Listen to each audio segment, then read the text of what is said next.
runtii fariin waxaanu doonaynaa inaan u diro ummadayda fariin wax dhibaato ma jiraan inkastoo aan aqoonsanahay inay marka horeba fariinta qabaan haddana kulli waa la isbaraarujiyaa waxa la yiri rag gooshi waa nabadgelyo haddii aanay jirin la cibaadaysan maayo nabadgelyo haddii aanay jirin wax la baran maayo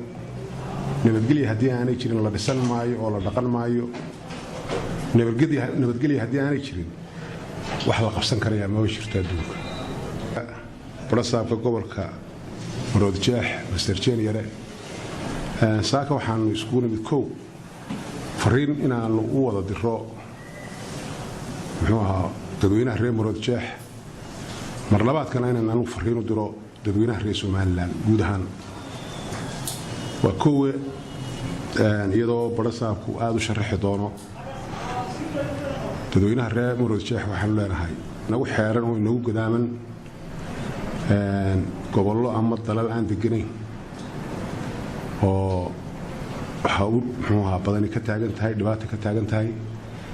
alxamdulillaah ilaahay 25 sano aanu jirray wax weyn oo la taaban karo oo inagu yimid ma jiro buuqeena yar waa ka nasanaayo markaynu isku yar qaadqaadna way isla soo degnaayo waa ka degnaa laakiin cadawgu waa ka faa'iideysanaya wax kasta oo muran oo yimaado waa ka faa'iideysanaya waa soo hoosgalaya aan ka digtoonaana taa waa koow waxaan leeyahay dadweynaha askarta dareeska xidhan oo booliisku wax ma qabto booliisku oo kaliya kuma filaan karo ummad nabadgelyadeed waa arkaysaan waxa ka dhacay dalalkii waaweynaa intaas oo jireenka ahaa France haday tahay meel habla waa badan yihiin meelaha badan ee gubanaya cidda nabadgelyada ka shaqeyn karta ee gacanta ku qaban karta waa dadweynaha iyo ciidamada nabadgelyada oo iskaashada waxaan leeyahay iskaashada ciidanka kala qaata warka dhibaatada aragtaanba kula soo cararo oo soo sheega fariinta safaraya dadweynaha guud ahaanba reer Somaliland aan ilaashano nabadii aynu ku soo barbaaray aynu ku soo badbaadnay aynu ku dhisanay aynu ku dhaqanay 25 sano aynu jiray waxa aynu adduunka hordhignaa waa nabadgelyo adduunkii waa weynada arkaysa ama Mareykan ha ahaato Faransiis ha ahaato waxa uu diyaaradaha uga soo kicin inka muxuu la yiraahdo muxuu ahaa ruush waa baqaa cid ka sii qabo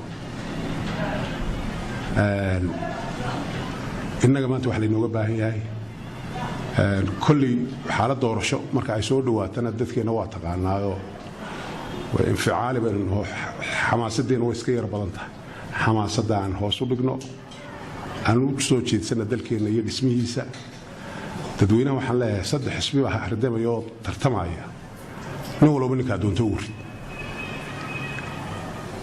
اختيار بعض الأهل معلنت أي تورشة ولا عايز عدد أقول ليش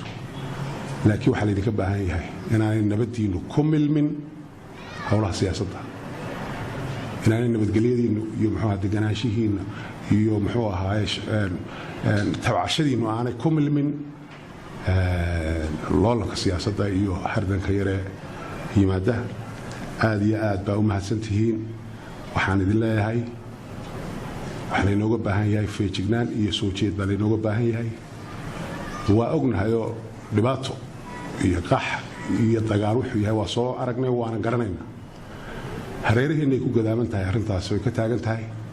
maanta arintaas aanay in xulin oo aanay soo gelin nin walba halkiisa ka noqdo booliis nin walba halkiisa ka soo jeedo wuxuu arko ee uu garan waayo waxaan farayaa dhammaanba dadka guryaha leh ee kareynaya guryaha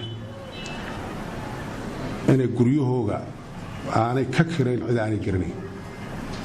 inay tagaan nootayooyinka oo ay ciday ka kareynayaan ka qoraan magaciisa sharcigiisa iyo halku ka yimid iyo halku nool yahay waxaan farayaa hodheelada inaanay ka kareyn cid aanay garanayn oo aanay document u sito oo ay ka qorayaan aanay jirin وأنا فاكر فيه وحان فريا لمانبا معارضة هي قاعد محوها باور ليلة kireeyo baabuurta inaanay ka kireyn qof aanay garanayn oo aan sharci sidan oo aanay kafiil ka haynin inaanay ka kireyn walba lahaa aabba lahaa hooyo lahaa arday lahaa suxufi lahaa ganacsade lahaa macallin lahaa wadaad lahaa sheekh lahaa shariif lahaa wasiir aan sii siyaadino waadna diirisay ilaahay waxaan ka baryaynaa adiga ilaahay ku diiriyo waayo hore umaana arki jirin wasiir ku-xigeenada inay wasaarad ahaan annagoon cidna hadda dhalilayn inay nagu booriyaan xafisada noogu yeedhaan gobol ahaan annagoo mar walba shacab iyo gobol ahaanba u darban inaan nabadgelyada ilaalino oo waajibkii qarankuna fare ay tahay wasiir aad baad u mahadsan tahay ilaahay waxaan ka baryaynaa kiina sii diiriya aad noqotid markii xigta shacabka fariintaan u dirayna waxa weeye wasiirka warbixintii dhameeyey hadday yihiin gaadharkii xaafadaha kuwii rugaha kuwii degmooyinka kale ee caasimadda dhammaan guud ahaan gobolka Maroodijeex waa aragtaan amaamiirta layna siiyey ilaahay waxaan ka baryaynaa shacab ahaan iyo qaran ahaanba ilaahay nagu guuleeyo marka u horeysa waxaan mahad celinaynaa ilaahay uu mar walba guushayna siiya nabadda shadaadintii siduu wasiirku sheegay gobolada dariskeenna lahaa ee dariskeenna Soomaaliya nimankii arxanlaawayaasha kufaarta ahaa cunsurtoodii waa la sheegayaa waxaan leenahay shacabka gobolka Maroodijeex fadhiga ka kaco sidaa loo weego kii meel ku kaajaya kii meel wax dhigaya kii inoo soo galay ma gartay waxba inaga qaadi maayaan qaran bayno ilaahay waxaan ka baryaynaa cunsurtooda ilaahay ku cesho qaranimadeena ilaashano maxamed aadan ismaaciil maxamed shiglan